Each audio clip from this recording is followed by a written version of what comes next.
욥기 25장, 욥기 25장. 이제 오늘 굉장히 짧습니다. 이제 우리 한 목소리로 6절까지 합독하면서 봅시다. 시작. 수아 사람 빌닷이 대답하여 이르되 하나님은 주권과 위엄을 가지셨고 높은 곳에서 화평을 베푸시느니라. 그의 군대를 어찌 개수할 수 있으랴. 그가 비추는 광명을 받지 않은 자가 누구냐. 그런즉 하나님 앞에서 사람이 어찌 의롭다 하며 여자에게서 난 자가 어찌 깨끗하다 하랴. 보라, 그의 눈에는 달이라도 빛을 발하지 못하고 별도 빛나지 못하거든. 하물며 구더기 같은 사람, 벌레 같은 인생이랴. 아멘. 길고 긴 새 친구와 욥의 논박이 이어지는데 오늘은 빌닷의 세 번째 마지막입니다. 아주 짧은 문장으로 구성되어 있죠. 이 위에도 욥은 이제 끊임없이 이제 기도하고 하나님과 이제 씨름하는 장면이 이제 나옵니다. 그런데 3대1이죠. 3대1이란 말은 3명이 훨씬 더 할 말이 많은 거지. 아니 오히려 더 분량이 더 많아야 할지 모릅니다. 그런데 오늘 우리가 읽은 것처럼 요 빌닷 요 세 번째 말, 정확히 얘기하면 2번 하고 반 정도 되는 겁니다. 그들의 말이 중단되죠. 왜 중단될까요?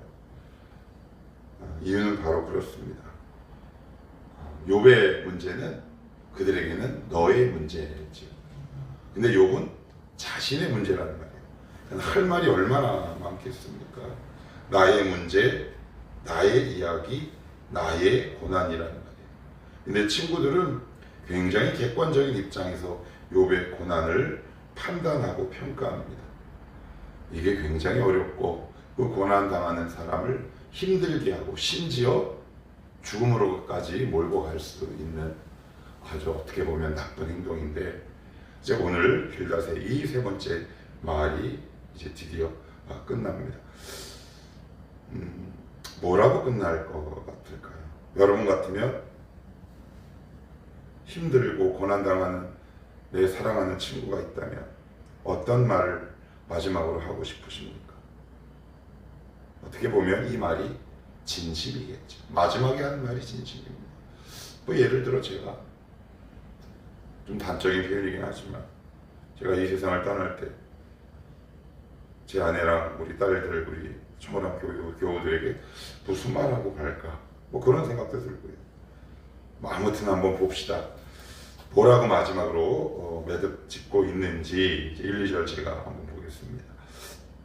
수아 사람 빌닷이 대답하여 이르되 하나님은 주권과 위엄을 가지셨고 높은 곳에서 화평을 베푸시느니라.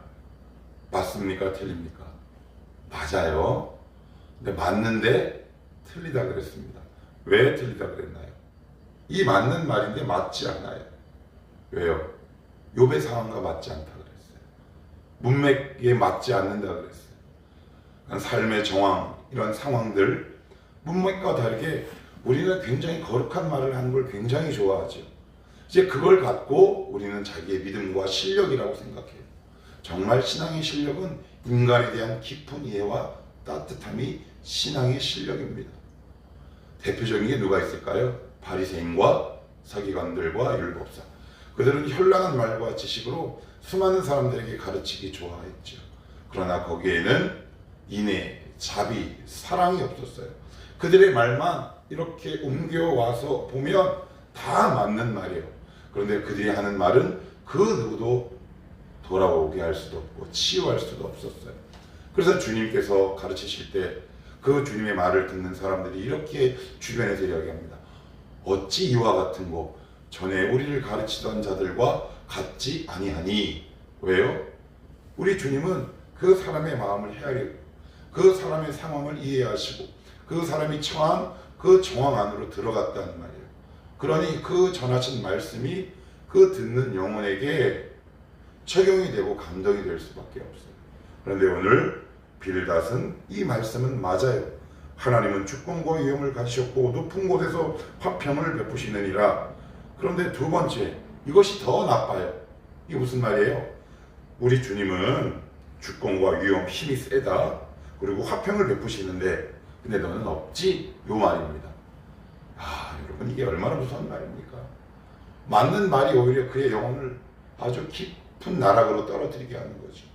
우리 주님은 화평을 주시는 분인데 너의 꼬라지를 봐라. 이 너의 모습이 화평이냐? 아, 넌 없지? 난 있어. 라는 말입니다. 분리와 격리, 배제죠. 이게 굉장히 무서운 폭력일 수밖에 없습니다. 주의 이름으로 차별하는 겁니다. 제가 하나 간단하게 예를 들면 제가 한번 몇 번 말씀드린 기억이 있지만 저희 큰누님이 기도원에 있을 때 어떤 전도사님과 한 일주일 정도 함께 있었다고 합니다. 그런데 얘기를 하다가 누님이 나중에 굉장히 상기된 표정으로 저에게 이야기를 들려주더라고요. 이야기를 하다가 그 전도사님이 이랬답니다. 그때 저희 큰누님이 굉장히 물질적으로 많이 어려웠습니다. 아주 많이. 그런데 그 기도원에 기도하러 오신 그 노년의 여자 전도사님과 이야기를 하다가 그분이 이런 이야기를 했대요. 나는 하나님께 복받아서 집이 2채나 있는데 우리 자매님 지금 막 피해 다니는 상황이네.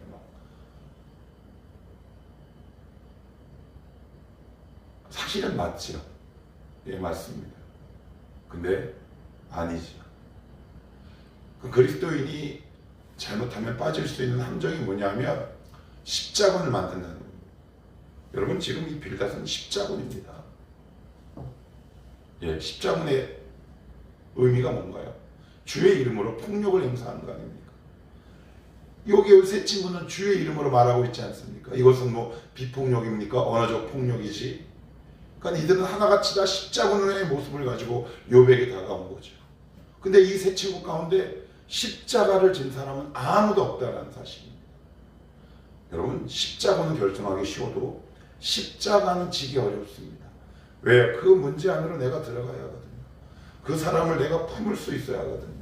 그런데 저 멀리서 객관적이고 제3자 입장에서 현란한 하나님의 말씀을 갖고 누구를 판단하는 것은 굉장히 쉽습니다. 자기에게 그 어떤 감정의 골도 남지 않죠. 세 친구는 그 말을 계속 반복해왔던 겁니다. 여러분 이 말이 얼마나 무섭습니까? 어떤 말이요? 화평을 베푸시느니라. 너는 없지. 이 말이, 이 의미가, 이 뜻이 그 뒤에 숨어있는 말 아니겠습니까? 하나님은 이런 분인데 너의 모습을 보니 너는 하나님으로부터 떨어진 자로구나. 이 분리의 말을 하고 있는 겁니다. 배제의 말을 하고 있는 겁니다. 지금 이 시대에 기독교가 욕먹는 것, 왜 욕을 먹습니까? 끊임없는 배제와 격리가 일어나고 있지 않습니까? 십자군을 결성하고 있잖아요. 그런데 하나님 그렇게 말씀하고 있지 않다. 십자군을 만들 것이 아니라 십자가를 짓는 것이다. 이들의 말은 다 한결같이 십자군의 칼 같은 말들이다. 3절도 보시면 이렇게 이야기를 하죠. 그의 군대를 어찌 계수할 수 있으랴. 그가 비추는 광명을 받지 않는 자가 누구냐. 바로 너. 이런 뜻입니다. 그러니까 이 친구의 말을 하면 할수록 하나님의 말씀을 하면 할수록 욥은 더 깊은 수렁으로 빠지게 되는 거예요. 그러니까 우리가 되게 오해해요. 어떤 사람에게 굉장히 신앙적 답을 주고 싶은 욕심이 목사들 가운데 얼마나 많은지 몰라요. 그래서 그 말이 더해지면 더해질수록 그 상황과 문맥을 고려하지 않는 이 하나님의 말씀은 누군가에게 일방적인 폭력이 될 수 있어요. 지금 그 말을 계속하고 있는 겁니다. 그래서 답을 너무 주고 싶은 거예요.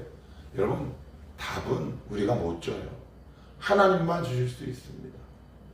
우리는 그저 그들과 함께 웃고 함께 우는 것. 여러분 답을 주는 게 훨씬 더 쉽습니다. 정말 어려운 건 뭐냐면 그들과 함께 손을 꽉 잡고 함께 울어주는 겁니다. 함께 웃어주는 겁니다. 이건 답을 주는 것보다 훨씬 더 어렵고 성숙한 길이요 진짜 신앙의 길이다. 그런데 이들은 지금 옳은 말을 계속 스테레오 타입으로 나열을 하고 있어요. 그의 군대를 어찌 계수할 수 있으랴. 그가 비추는 광명을 받지 않은 자가 누구냐. 누구라고요? 바로 너요. 맞는 말인데 오히려 맞는 말을 하면 할수록 욥은 더 상처를 받게 된다. 4절도 보시면 그런즉 이제 결론을 맺습니다. 그런즉 하나님 앞에서 여기 여러분 그런즉 왜 우리가 누군가에게 막 이렇게 말을 하다가 그런즉 나 이제 마지막이야 라고 하면 여러분 악한 사람도 죽기 전에 되게 따뜻한 말을 하지 않겠습니까? 아, 내가 그동안 사랑하지 못해서 미안했다. 아, 내가 너에게 피해를 끼쳐서 미안했다. 라든가 뭐 그것도 아니면 너 하나님 복 잘 받고 살기를 바란다. 뭐 이것이 보통 인지상정인데 그런즉 내가 이제 결론을 맺어볼게. 그러면서 무서운 말이 또 나와요. 하나님 앞에서 사람이 어찌 의롭다 하며 여자에게서 난자가 어찌 깨끗하게 하랴. 보라 그의 눈에는 달이라도 빛을 발하지 못하고 별도 빛나지 못하거든. 하물며 구더기 같은 사람 벌레 같은 인생이랴. 구더기 벌레가 누구라는 겁니까? 욥이라는 겁니다. 그러니까 여러분 이거를 좀 그림으로 표현하면 이런 겁니다. 하고 그냥 가버리는 겁니다. 왜 막 누구랑 입씨름하다가 말을 안 들으니까 그 얼굴에다가 침을 하고 뱉고 가는 겁니다. 여러분 이거보다 어떻게 더 보면 더 아픈 말이고 누군가의 인격을 모독하는 말이에요. 여러분 침을 뱉는다는 것은 얼굴에 침을 뱉는다는 것은 저주하는 거 아닙니까? 나와 인격이 다른 존재 하대하고 있는 거잖아요. 그러니까 욥의 영혼에 침을 뱉어버리는 겁니다. 이 구데기야 뭐라고요? 이 벌레 같은 인생아. 그런데 우리가 구더기입니까? 우리가 벌레인가요? 빌다시에 할 수 있는 마지막 말은 바로 벌레가 마지막 말이었습니다. 얼마나 두렵고 무서운 말인지 모릅니다. 오늘 우리가 부른 찬송가 3절에는 이런 가사가 나옵니다. 이 복된 말 전하는 일 나의 본분 삼았도다. 오늘도 여러분 입술 가운데 화평의 말이 넘쳐나기를 축복합니다. 누군가를 내가 알고 있는 얕고 협소하고 높지 못한 이 신앙적 지식을 통해 누군가를 구더기 같고 누군가를 벌레 같은 삶으로 정죄하고 판단하는 것이 아니라 현란한 말로 누군가에게 쉽게 정답을 내려고 누군가에게 접근했을 때 그가 거부했을 때 그의 영혼에 침을 뱉고 돌아서는 자가 아니라 그럼에도 불구하고 그와 더불어 함께 울고 웃는 정말 그런 자가 품이 넓은 사람 아니겠습니까? 히브리서 13장에는 이런 말씀이 있습니다. 우리가 성 밖으로 그와 함께 나아가자. 여러분 우리 주님이 어떻게 돌아가셨습니까? 예루살렘 성 밖에서 돌아가셨어요. 성 밖에는 누가 거주하는 거냐? 거룩하지 못한 자, 나병, 피부병, 그 당시 이스라엘 공동체에서 소외되고 격리되고 배제되고 분리된 자들이 살아가는 곳, 거기서 돌아가셨어요. 근데 히브리서 기자는 뭐라고 얘기하느냐? 우리 그 성문 밖으로 나아가자. 우리 주님이 그렇게 말씀합니다. 너희들 나와 함께 그 성 안에 있지 말고 성문 밖으로 나에게 나오지 않을래? 이 말이 뭡니까? 지금도 예기치 않은 고난 속에서 눈물을 흘리는 자에게 나의 십자가를 지고 그에게 다가가는 또 다른 삶 아니겠습니까? 그것이 바로 십자군이 아니라 십자가의 삶을 지는 삶 아니겠습니까? 오늘도 내 말이, 내 눈빛이, 그리고 나의 이 공기의 흐름과 분위기가 누구를 판단하고 평가하는 날카로운 폭력적인 창이나 무기가 아니라 누군가를 따뜻하게 쳐다보고 누군가를 품에 안고 기꺼이 넉넉하게 십자가를 지며 걸어가는 따뜻한 말의 소유자, 따뜻한 인격의 소유자가 되시기를 주님의 이름으로 축복합니다. 기도하겠습니다. 벌레 같은